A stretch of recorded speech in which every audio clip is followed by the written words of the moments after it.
guys, welcome back to my channel and welcome back to another video for EDS Awareness Month. This is going to be part 2 of the This Is My EDS tag by Annie Elainey. I will link her videos and stuff below so you can check her out. So yeah, I've done the first video already and kind of explained that basically she came up with this tag to show how diverse EDS is. EDS is Ehlers-Danlos Syndrome, which is a condition that I have. Yeah, and she basically wanted people to understand that although people have the same diagnosis, everyone experiences it differently, and so by talking about how EDS affects me or whoever else makes the video, it just gives all those different diverse experiences of EDS to show that we're all individual people, and just because we all have the same diagnosis doesn't necessarily mean we experience everything in the same way. So yeah, I've done part 1. We are now going on to part 2, which is all to do with diagnosis of Ehlers-Danlos Syndrome, which is quite a big part of EDS and quite a difficult part of EDS. So she's got some questions to answer for this one, so I'm just going to go through each question and give you the answer, and hopefully it will give you a little bit more information about EDS and yeah, start some conversations about it. Okay, so the first question is, how long did diagnosis/self-diagnosis take? When and how were you ultimately diagnosed? So for me to get diagnosed with EDS took a long time. I was diagnosed when I was 25, I think, roughly about then. I've kind of been diagnosed and then that diagnosis has been confirmed by different people, but I think it was when I was 25 that it kind of first came about. Up until then, I had been told that I probably had something called ME or chronic fatigue syndrome. I was also told that a lot of my symptoms were in my head, or that I was making them up, or they were psychosomatic, or that it was all down to like mental health problems. And we went through that for a long old time, and eventually when I was 25 I finally got diagnosed with EDS, and it kind of started to make sense of everything and yeah, took a lot of pressure off. So yeah, I guess diagnosis took 25 years. How were you diagnosed? It's a bit of a weird story, but the original kind of diagnosis came about because I had been in and out of hospital with problems with my gallbladder, and one of the times that I'd been in hospital I was left holding my medical notes, which I don't know, I'm not sure that they're meant to do, but they did. And you're not technically meant to read your medical notes without putting in a request, because they have certain policies and procedures about you reading them and stuff. But I'd just been left with this folder and I was waiting around quite a long time, and I was just like, let's just have a flick through, you know, no one was there to stop me, and I thought, you know, it's my health, it's my medical stuff, I'm just gonna look. Found some really interesting stuff. I found letters where I had been told that nothing was wrong, or that a test hadn't come back showing anything. I then read the letter or the results that had come through to find that there was something completely different on them. So I was starting to get a bit like, what have I not been told? And yeah, so I just kept going back, and I went pretty much to when I was first born. And when I was born with dislocatable hips, so my hips would like continuously just dislocate, and I needed to be put in like a Pavlik harness for quite a few months to help that. So I was reading about this, and then in like the notes from the doctor that I'd been seeing at the time, they had written that they thought that I might have a connective tissue disease. And I read it and I was like, oh, okay, I've never heard this before. My mum was with me, I think, so I like passed it on to her and I was like, Mum, has anyone ever said this to you before? And she read it and she was like, no, it's never been mentioned. So when I was out of hospital and stuff, I went back to my GP and I said that I had found this thing in my medical notes about a connective tissue disease. Is it something that would make sense of all my symptoms. And so she like looked back on my records and stuff, and she found it. She hadn't been aware that it was there or that it had ever been suggested. But she did say that she had got a friend who has got Ehlers-Danlos Syndrome, who had a lot of similar symptoms to me, and she had been kind of thinking about whether that might be something that I needed to be looked into for.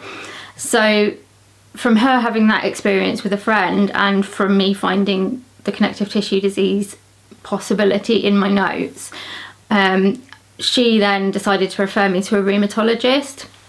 This was just at my local hospital, so I got referred there, and they did a few like different tests. They examined me. I think they checked how like hypermobile I was by using the Baton score, asked for like medical history, various other things, and kind of once they'd done all that, she then said that she thought I had, now at the time she called it benign joint hypermobility syndrome, which I don't think is even meant to be used anymore, but that's what she called it. So I said, well, is that the same as EDS? And she was like, no, you haven't got EDS. You've got benign joint hypermobility syndrome. And I was like, okay.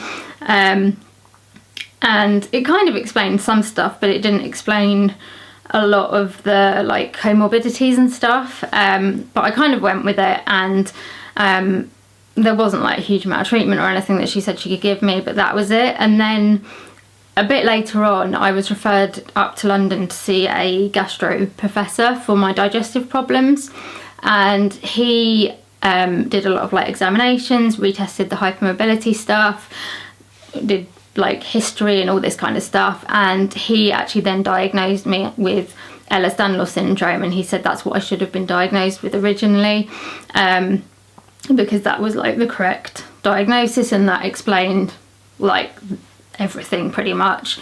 So yeah, it took a long time to get diagnosed, and it was quite a strange old process getting there, but we got there in the end. So the next question is, what was your emotional reaction when you were diagnosed or self-diagnosed, and how do you feel now? So my reaction when I was first diagnosed was, I just felt a massive relief. For the 25 years up until then, I had been fighting to be listened to. I had been like, I had felt like I wasn't being believed. I didn't feel like anyone understood. I felt like people were just saying that it was all in my head, that I was making it up, that it wasn't real. And I'd got to the point where I was even starting to doubt myself and think like, am I actually ill, or am I just, I don't know, like, have I just made it up? So for someone to tell me that yes, there was a problem, this is what its name was, you know, you're not making it up, it's not in your head, you know, yes, there is a, you know, a particular problem, I was really happy. And it probably sounds like a weird reaction to being told you have a genetic condition that is going to be lifelong, but at that point I had been ill for so long and I'd been through so much that just to get an answer was like, it was just a relief. Literally it just felt like a weight had been lifted off my shoulders, and yeah, I kind of got home and I was like, I wasn't sure whether to believe it, because I'd spent so long fighting to be listened to and fighting for a diagnosis. To be given one, I was convinced that, I don't know, like they would ring me up and be like, oh no, sorry, we're wrong, we can't find anything wrong with you, or you're making it up, or, you know, whatever. Like, I was so scared that it was going to get taken away from me again. So when we get to like now, I guess I've had a little bit more time to process it. I mean, I do still feel relieved that I have that diagnosis, because I know, at least I know now what the problem is, and I know, like, I suppose I know how to manage it, and I know like what I'm looking out for. I know I'm getting referred to the right people for the right like things. I don't feel like I'm constantly fighting anymore. Like, sometimes I still feel like I do have to fight, but not to the same extent that I was. But I think also now, because I've had time to process it and to, I don't know, for that novelty to wear off, my emotional reaction now is possibly a little bit more like anxious, because I'm worried about the future. I'm worried about how it's going to develop. I guess to begin with, you're like, it is just a massive relief, and then it's like, then you realise that actually you still have to deal with this, and you still have to deal with the symptoms and the problems that it brings, and the uncertainty about your future, and you know, how well you'll be and whether you'll be able to do things that you want to do, and just whether you'll be able to manage and stuff. So I think I'm more at like that point now, than I am about the sort of like at the novelty stage of actually having a diagnosis. Okay, so the next question is, when did you first start experiencing symptoms, and when did you acknowledge them as symptoms? And I think this is a difficult one, because I guess my symptoms started from when I was born, like, you know, with the dislocatable hips, although at that point I don't think we would have necessarily seen them, well, certainly not us, possibly the doctor did and didn't tell us, but you know, we didn't see them as a symptom. It was something that some babies had, and that was it. And then as I kind of got older, like speaking to my parents now, now that we kind of look back with the knowledge we have now, we can see that I had symptoms then, like they had to take me to the doctor quite a lot because I couldn't go for a wee, and didn't get a huge amount of like support or help from the doctor. I would quite often complain of like pain or feeling tired. I was at A&E quite a lot with various like injuries of sort of like, well, what we thought were like sprains and stuff, which possibly were actually like dislocations and or like subluxations, and that was like the result of them. But at the time, again, we just thought I was a bit clumsy or a bit susceptible to injuries and stuff. So I don't think we really started actually acknowledging that I had symptoms until I got to about the age of sort of 15, and that was at the point where I think things just got a bit like more, there is definitely something wrong. Yeah, up until then it had been like, you know, it could be coincidence, or like we hadn't really put things together. But as I got to sort of 15, 16, we started to realise that actually like all these different things were kind of coming together, and actually there probably was something wrong. So the next one is, was there a specific age when your health drastically changed, and if so, when was that? So I would say yes, there was, and that was probably about the age of 15 when, I don't know, not all of a sudden, it was quite gradual, I think. We just started to notice that things weren't right. Up until then, again, like I said, it had been kind of bits here and there, but nothing like conclusive. But at the age of 15, that was when I had to stop going to school because I got too unwell. And it was the time when I started, I suppose, like seeing doctors a lot, and it was just very much noticed around that time that I wasn't well.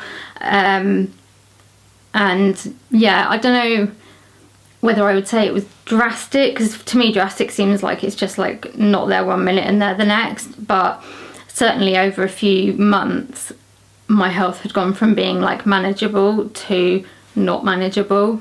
Next up, it says, what medicines, treatments and or devices do you typically need?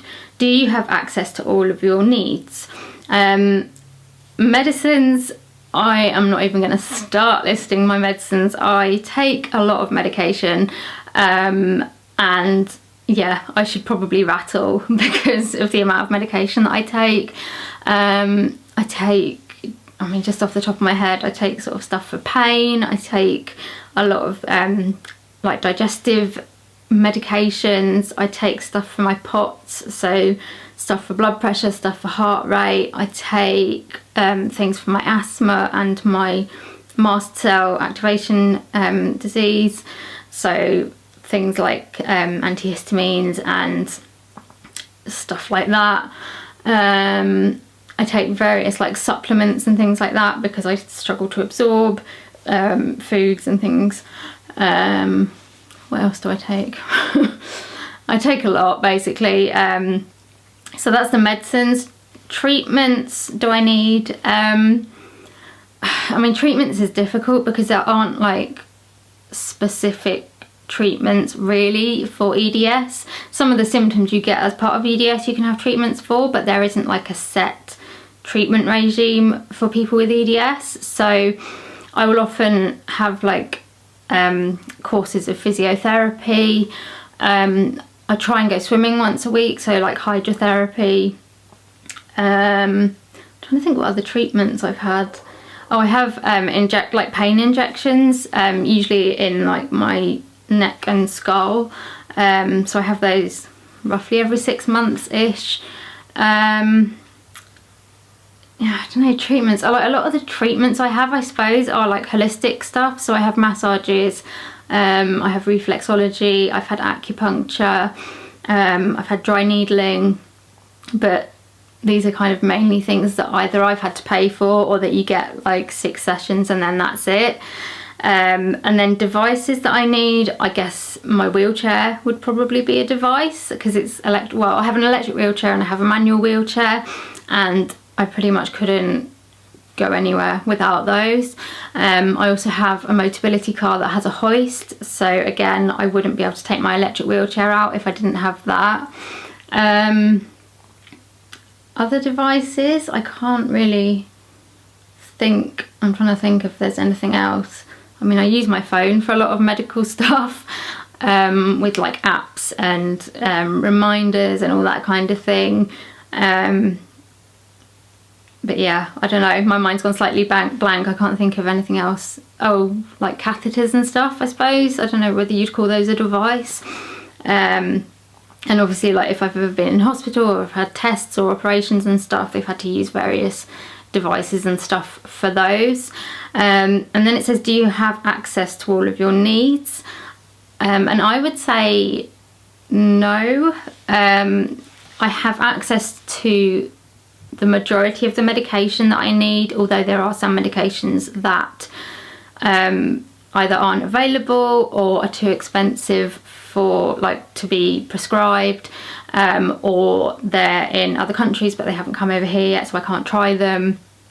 I'm trying to think if anything else. Treatment wise, I mean, I guess I don't have access to the treatments that I need because, well, mainly because they don't exist. A lot of the, like, you know, they're still not really sure like how to treat a lot of the EDS symptoms, but then also a lot of the treatments that I need, so things like long-term physiotherapy, hydrotherapy, massage, that kind of thing. If I wanted to have that long-term, I would have to pay for that. That isn't accessible on the NHS, and I can't afford to be paying for like all these different things, so I have to pick what I can afford to do.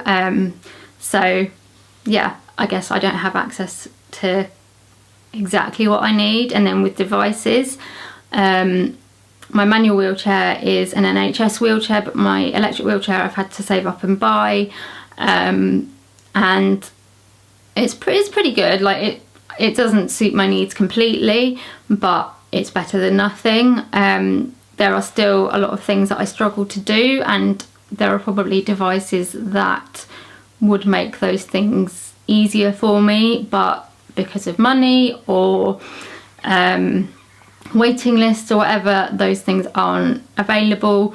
At the moment I use a walking stick sometimes, and I really need some like forearm crutches, and again I don't think those are generally available on the NHS, or if they are, they're not really suitable for what I need. So if I wanted to buy them, I think they're over £100. So again, that makes them quite inaccessible, and I think this is quite normal with chronic illnesses, that a lot of the treatments and medications and stuff that you need is a lot harder to get. Okay, next up it says, how often do you go to the hospital and how comfortable are you in medical environments? I go to a hospital probably about once a week, if that, not if that, at least that. I don't know, I'm having like brain fog here. So basically at least once a week I go to a hospital, whether that's for mental health or physical health. But yeah, that's generally how often I'm at the hospital. Some weeks I'll have more than one appointment. Other weeks I may not have an appointment and then I'll have like 3 the next week or something like that. So I go to the hospital quite a lot, and that could be for like a checkup appointment, it could be a new referral to somebody, it could be for some tests, it could be a procedure or an operation or something like that.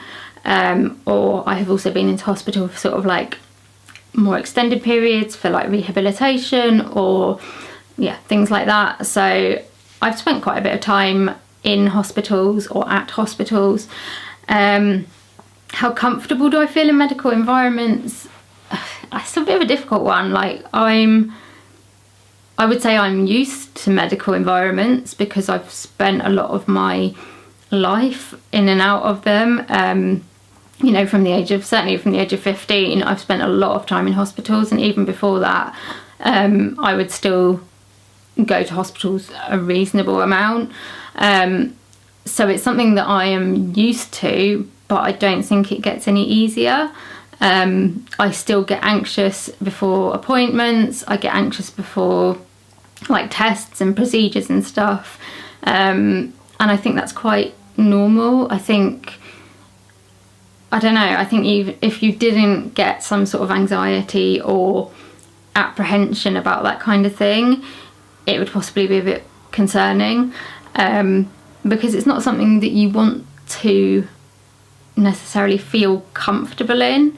I feel more comfortable in the sense that I feel a bit more able to like speak up for myself now and to kind of communicate my needs. I think before I got my diagnosis I was quite passive. Like I would struggle to like tell people what I needed, or if they like were gonna do something and I didn't want them to do it, or if I didn't feel comfortable with it, or if I didn't understand what they were doing, I wouldn't necessarily ask. Whereas now I feel a bit more confident to, I guess, take responsibility for my health and to take ownership of my health, and you know, to say like, oh, can you explain this, or I don't understand this, or I don't really want you to do that to me.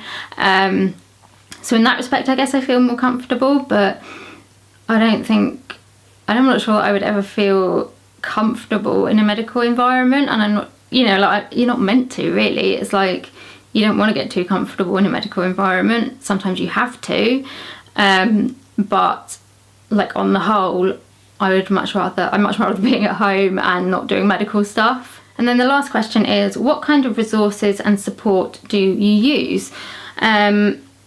I use a lot of resources. So I see a lot of different doctors. Some are more helpful than others. You know, I see GPs, and then I see various specialists for different areas of my body and different problems and stuff, and you do get varying amounts of support from them. Some of them don't understand EDS very much, or are not willing to understand EDS and what goes on and stuff, whereas others are very much, they want to know, they want to understand, they want to listen to you. So yeah, that's quite variable. I don't massively use any support groups as such. I mean, I am a member of EDS UK, which is like the national UK charity for EDS, so I get the magazine every few months or whatever it is.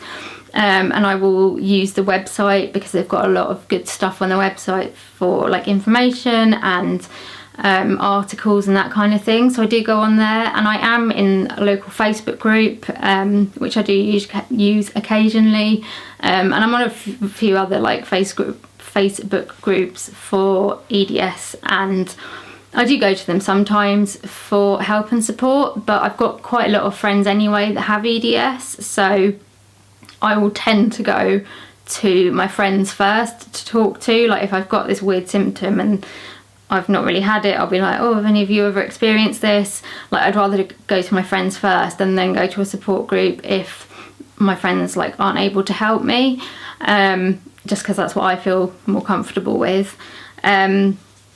It also like says it here about like personal research, and I think that I do quite a lot of personal research, and I kind of think you have to if you've got a rare disease.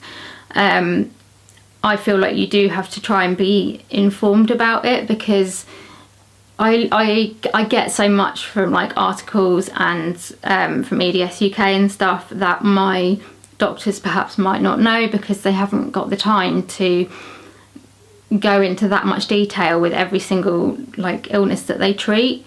So for me, it's important that I do research so that I understand like the latest stuff that's going on with EDS and any new like treatment ideas or medications to try, or you know, anything like that. And some people might say, you know, oh, you shouldn't Google your symptoms and all this, and yes, to an extent I agree with that, but I don't think there's anything wrong with being an informed patient, and the majority of my doctors are quite happy with that. You know, they appreciate the fact that I am informed and that I do read up on stuff, and as long as I take stuff that has a reputable background, then there's nothing, I don't think there's anything wrong with that. You know, if I start going with stuff from Wikipedia or something, then yeah, maybe they'll start questioning it, but you know, I just feel like it's good for me to be informed about like what's going on in the EDS world.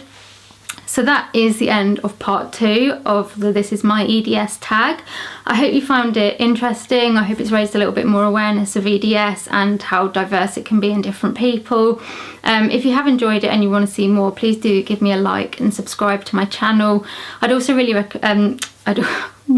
can't speak properly.